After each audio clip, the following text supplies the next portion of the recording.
ಮನೆಗೆ ತಕ್ಕ ಮಗನಾಗಬೇಕೆಂಬ ಮಮಕಾರ ಎತ್ತ ಕರುಳಿನಲ್ಲಿ ತುಂಬಿಕೊಂಡಿದ್ದರು. ನಿತ್ಯ ನನ್ನ ಮನೆ ಕಾಣುತ್ತಿರುವುದು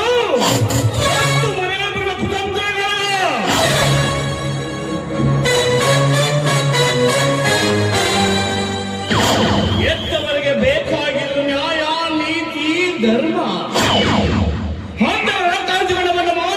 ಬೇಕಾಗಿರುವುದು ನಿತ್ಯ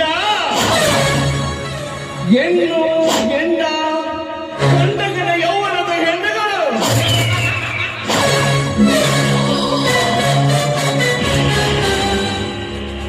ಎತ್ತವರಿಗೂ ಎತ್ತ ಮಗನಿಗೂ ಎಷ್ಟೊಂದು ಅಂತರ.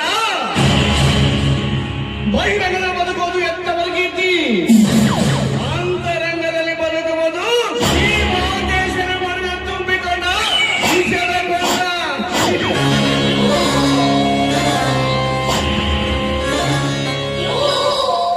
ಮನದಿಚ್ಛೆಯಂತೆ ನಡೆದ ನನ್ನ ಮಹಾಂತೇಶ